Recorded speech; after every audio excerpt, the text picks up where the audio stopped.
Hi, it's Amy from California.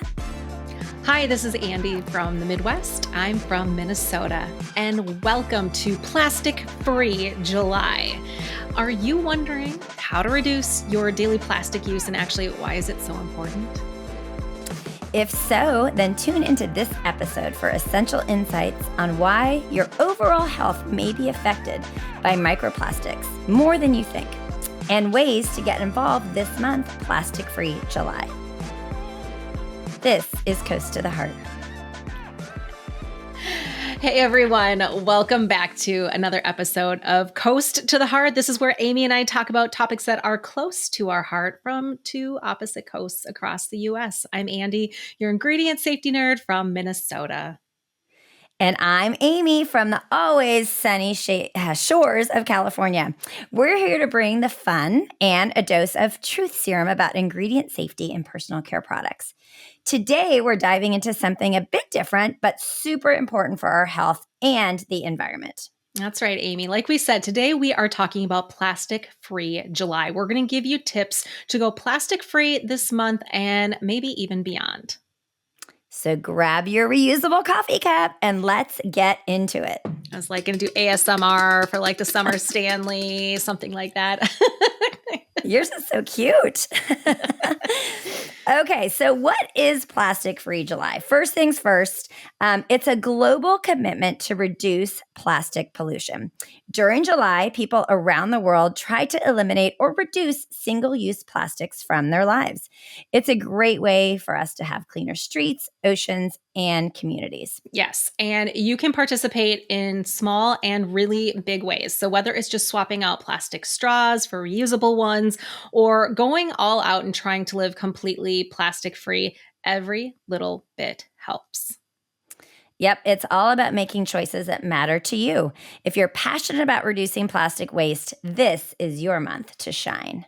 Okay, and I know Amy's our history buff, but let me break it down for you a little bit this time around. So really, what's the history behind Plastic Free July? Is it another Hallmark holiday, which we talk about all the time? Well, truth of the matter is that this movement was actually started long ago by a wonderful Australian named Rebecca Ruiz. Let me say it differently. A wonderful Australian. Say this 5 times fast. Amy and Andy say Australian. Rebecca Prince Ruiz in 2011. So what began as a small local initiative, it's actually grown into a global movement, which now includes millions of participants. And actually the younger generation is even more involved in Plastic Free July than we might be.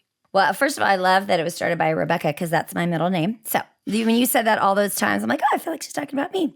But really is amazing how one person's efforts can spark a global change. And that's what we hope to inspire you today with today's episode. Well, and so going beyond 2011, because that's not when plastic was invented. Plastic has been around since the 1930s. Since the 1930s. And while it's been incredibly useful, it's also a really huge environmental problem. It takes about 500 years for plastic to actually break down. And so that, most of it actually just ends up in landfills or worse, the ocean. Not to mention the health issues. Microplastics, which are tiny bits of plastic, end up in our water, our food, and even in the air we breathe. These can be toxic and harmful to both wildlife and humans. Okay, so let's not all be doom and gloom about microplastics. Let's drop some fun facts, to highlight this problem. Fun in quotes, because some of these facts are mind-blowing, and I don't know that are really that much fun. But we do want to share.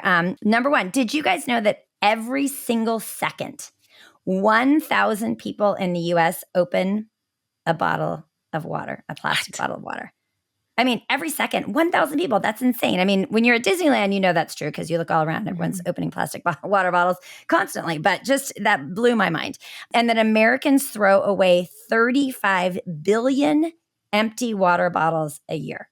Throw away. I didn't say recycle. Throw away. That's I had heard that stat before because, of the 35 billion empty water bottles, only 12% of those are recycled. I'm just going to say it. I was just at Wisconsin Dells. And at the resort that we were staying at, there was zero recycling happening, like zero. And so, I may have taken a little video of I was calling it, Amy, this is terrible. I was calling it my shame shelf to my daughter. I was putting all of my recyclables up on a shelf next next to the sink. And then at the end of it, I took a photo of all of the products that could have been recycled during our week-long stay. And yeah, I put that in my comments in my survey and sent it back and said, here's why I didn't give you a 10 out of 10. By the way, could you find a way to recycle this? So anyway, by using that recyclable and reusable water bottle, you actually could save an average of 156 plastic bottles annually. I know that's something that we all could do. Absolutely. And good for you for, I love that you lined them all up. It drives me nuts. We travel a lot and there's so many places, you guys, that don't have recycle bins and we're told, oh, just throw it all in one. It'll, get sorted out later. You know what? It really doesn't get sorted out later. They're just saying that to make you feel better. But that's amazing that each of us can save 156 plastic bottles annually. Amazing. The average American, here's another fun fact, uses and throws away 110 pounds of single-use plastic. So in addition to water bottles, we use plastic in a lot of other ways as well. And so we throw away 110 pounds of single-use plastic every year, which is roughly 50 kilograms for those of you who think that way. For those of you who think that way, metrics. I can't do that. I can't do those kind of math conversions. I know. Well, I mean, and the reality is that again, going back to 1930 until today, 79% of all plastic that has ever been made still sits in landfills or in the natural environment. It's just mind blowing. And I think it's important, not just, in Plastic Free July, but all year round to really keep that top of mind because convenience, yes. A clean water and convenience are a necessity in some instances, but whenever possible, if you can make that reduction, especially around water bottles, let's give that a try. So, Amy, let's give some practical tips, right? We're not ever here to talk about full overhaul. We live by that 80-20 rule. So let's give some practical tips to go plastic free. All right. Tip number 1 is bring your own coffee cup. Keeping a reusable cup with you means less waste from disposable cups, and it's so easy to do. BYO. Plus, when you bring your own cup, you might inspire others to do the same. I have really cute ones with some fun sayings. And remember, disposable coffee cups aren't recyclable in most places. So even though you might see that or think, well, but it's a paper cup, I can just recycle it. That often is not the case. So if you bring your own coffee cup with you, you're going to be making a huge difference towards reducing waste. Totally. And I was going to say BYOCC. It's something I had like a little Post-it note in our car. Like if we're going to do that drive-through coffee and I forget, again, shout out to Starbucks, bring your own cup. You get that little discount for not using one of their plastic on plastic cups. So that's a good one. Now the other one, which was new, it's not new to me, but it's something that you probably don't think about because this is the way you grew up shopping. But tip number 2, shop for loose fruits and veggies in the produce section. So avoid buying plastic wrapped produce. So that's something like where you get a bag of apples or a bag of apples, a bag of apples, a bag of oranges.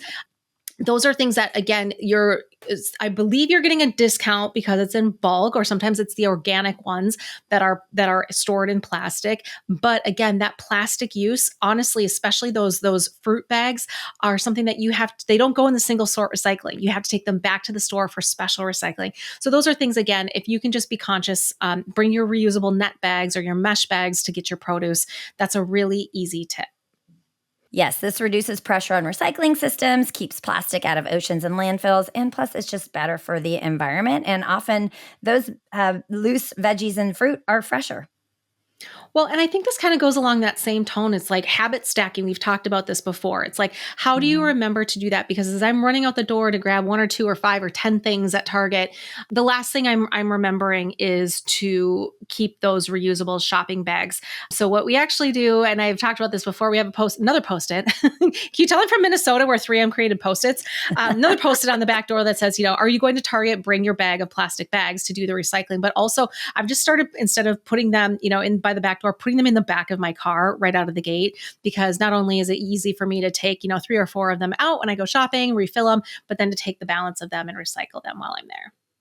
Absolutely. And these bags reduce single-use plastic waste, which is our goal all the time, but especially this month, and help protect wildlife from the dangers of plastic bags. Also, consumer pressure really can help push businesses to adopt sustainable practices. So the less bags we're taking from the store and bringing our own, the more of a message that sends to the store, like, why are we even bothering to offer these plastic bags anymore? Or when they offer you paper or plastic. That's an example where I always say I prefer paper because because it's more sustainable. It just like rolls off my tongue. But again, if they have all these extra plastic bags laying around because most consumers don't want them, they're not going to keep buying them. And I think let's go back to this is another tip, but it's also myth busting. We all know this, save the turtles, stop using plastic straws. Plastic straws got a really bad rep for a long time about, the turtles, when it's actually the plastic bags in the ocean that are the biggest concerns. But going back to like our favorite coffee places, they've almost entirely ditched straws by opting to create new lids on their covers so you don't need an additional plastic on top of your plastic inside of your plastic. So whenever you can, refuse single-use straws. If you drink without a straw or if you choose to drink one, just bring your own reusable. They make really great BPA-free silicone straws that you can, fold up in your purse or your bag or put them in your car, or even, our favorite metal ones that are easy to take on the go as well. And as you mentioned with the straws, they're a big problem because they're so lightweight. So they're easily blown into waterways, which can affect a lot of problems or affect a lot of ocean fish and the reefs and all kinds of things. So we just want to avoid those plastic straws. They're also a top item found in beach cleanups. Speaking of beach cleanups, that's one thing that we go to the beach a lot. And when we're on vacation on the beach, I go for runs. And that's one thing I try to do. And you guys will see if you follow me on my personal Instagram, I'm constantly posting pictures of, I'm picking up plastic as I run. I think of it as I see plastic and I'll stop and I'll do a squat to pick it up. So it's actually part of my workout, but it really makes a difference. And as I'm doing it, I'm thinking, if everybody on this beach, and people will watch me, some people will give me a thumbs up, some people will applaud or say thank you, but they're not, they don't pick up the plastic. They just, say, way to go, you. So if every single one of us just picked up one piece of plastic when we're at the beach, it's summertime. Think about it when you're at the beach, you guys. It makes me feel good and it helps me get in a few extra squats at the same time. Okay, so I'm going to call to action, Amy's beach squat routine. Yeah. We need to put that in the show notes. I was going to bring a beauty tip, but that now is that's the top of my list. I love that. And I want to hear the beauty tip though, too, because there's a great beauty tip about straws. Well, here's what reality is. Using straws can lead to fine lines and wrinkles around your lips. So, back to our 70s, 80s babies, we used to call those smokers lines and smokers rings. You think of everybody now, it's water bottles and it's plastic straws, and we're doing something good. We're nourishing and hydrating our body with water, but you're getting those exact same results. And I see them in my own face, and it's purely from water bottle consumption and straw consumption. And so it's just a pro tip. Going straw free is also good for your skin. Absolutely. Whenever I tell friends that, they're like, oh gosh, I never really thought about that. But it does. Straws have an effect around those lips. And then last but not least, you guys, tip number 5, use reusable water bottles. We talked a lot about in our fun facts about how many plastic water bottles are used a day. A minute, a second. So staying hydrated with a reusable water bottle is healthier, cheaper, and better for the planet. And I love to see, especially the younger generation. My son's 18 and he and his friends constantly are carrying their water bottles around. They bring them when they travel and they go to those water refill stations in the airports, and it just makes me so proud. So let's take a lesson from them. You can put cute stickers on them, make them yourself, make them fun, but try and use reusable water bottles wherever possible. And the reason why we keep bringing up the water bottle is the one thing that we're actually not talking about is the water bottle cap themselves. Those caps, if not attached to that water bottle, fall out of municipal recycling systems. So it's so small that if you just toss it into the recycling bin and it's not attached to your cup or to your bottle, I should say, it is getting tossed out and it goes into that landfill. So another pro tip, again, if you are using that water bottle and you are doing the thing and recycling it, tip, crush that water bottle so it's as flat as possible and reattach that cap. That way, that whole piece of plastic is being properly recycled. I love that tip. Thanks, Andy. Okay, so we've shared a few tips. Hopefully you'll adopt one or more of those this month. But let's dive a little bit deeper into personal care products and how plastic plays a role there as well. Many personal care products, unfortunately, contain microplastics, which can then end up in our waterways, not to mention our bodies. So let's talk a little bit more about that, Andy. Yeah, let's talk about that. Let's talk about a few common culprits. So you were talking about waterways. Now, I'm not doing my skincare routine on the beach like Amy does. I'm doing it in the bathroom. I'm doing it in the shower. So think of everything that you put on your body that goes right down the drain. Those plastic loofahs, my friends. They are great for scrubbing, but every time you use them, tiny particles break off and they go down the drain. Well, that's not good news. Instead, consider using natural alternatives like a sea sponge or a loofah made from vegetable fibers. They do the job without adding to the plastic problem. And I have seen those loofahs with vegetable fibers at Whole Foods. So they're not hard to find. And what we love at home is Bowie, Boie. They are a flat scrubbing, I'm going to say tool, but it's a soft scrubbing tool that actually is compostable. And you can order them online. And I also grab them at Target too. And I love that fact about that brand. So another microplastic to look out for in personal care products are scrubbing beads in exfoliating products. So these are tiny plastic beads that are designed to be abrasive, gently abrasive, but they don't break down and they end up polluting waterways. These are actually more commonly found in children's personal care products, especially for those preteens and teens, where it might just be like a play spa set or a play makeup kit. The texture, that sensory spa experience for the littles is oftentimes made possible by plastic beads or plastic bubbles. And Andy, fun fact about Minnesota, you guys were the first, I believe the first state, but one of, if not the first state to ban the use of microbeads in your state from any products. So go Minnesota. Yeah, that was one of the first personal care laws. Yeah, absolutely. It's actually, I won't name it, one of our favorite former hand sanitizers that we all probably had attached to backpacks or in purses that had those those beads in there. And Minnesota was one of the first to say, nope, not here, not happening. So yeah, well, as we've established, you have more coastline than I do. Jealous. So look for products with natural exfoliants like sugar, salt, ground nutshells. They're just as effective and much better for the environment. And honestly, you guys, we have tried these ourselves. They give your skin a much smoother and more polished look and much less harsh and protect your skin's natural moisture barrier. So good for the environment and then also benefit for your skin. Now, speaking of those preteens and teens, and for all, for all bodies and all faces, a really popular trend are disposable paper face masks. They are relaxing, they're soothing, they're hydrating. Some of them have vitamin C, some have peptides, some have hyaluronic acid. They look funny for kiddos. They have like tigers and lions and bears on their faces, but they are actually, most of them, there's a couple of brands that I love, but most of them are made with reinforced plastic fibers to give them that strength and that flexibility. But after one use, you toss them, they end up in landfills and waterways. There is no way to recycle those. So instead, try reusable silicone masks. The good news is we always have an option, and you can use those with your favorite serum or essence.